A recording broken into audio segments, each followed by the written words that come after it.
This is Monte Carlo, home to the Grand Prix, the rally, the rich and the seriously vulgar.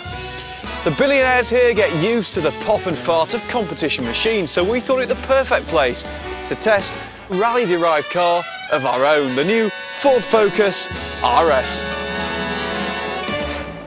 This is one of the most eagerly anticipated cars of 2009. It's the people's champion, the Barack Obama of the automotive world, but is it any good? Is this RS really special, or is it just, well, arse?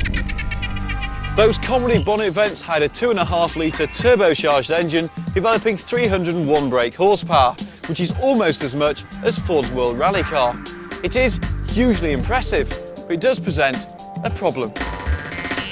While the rally car has four-wheel drive, this does not. And until recently, any engineer who tried to tie more than 250 horses to the front wheels was called dickhead.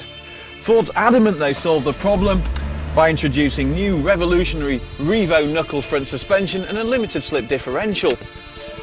We'll see. It looks immodest, even in Monaco. That body kit's pure porn star, and the interior with its fake carbon fibre is a bit, well, Essex. But that's always been the fast Ford way, so let's leave town for the roads of the Monte Carlo Rally. Like the Focus ST, this car's been developed by Team RS, Ford's crack performance division.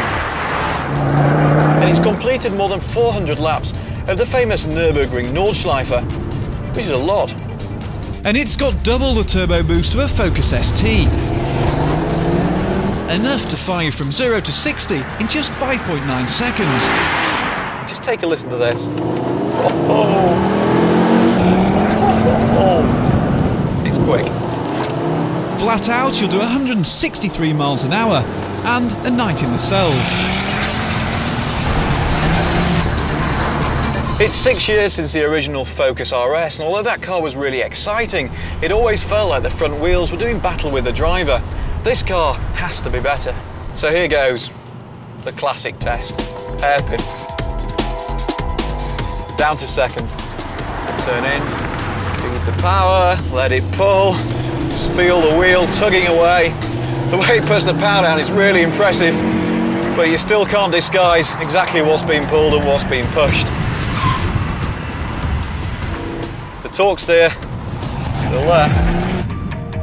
But the big news is this RS is fun to drive in a very sort of guttural, brutal way. It is genuinely rapid, it sounds fantastic, the gearbox is very positive, the brakes are solid, and yet when you put the power down you just feel the wheel tugging away. Some people are going to love that because at least it's a challenge, at least it involves you and engages you.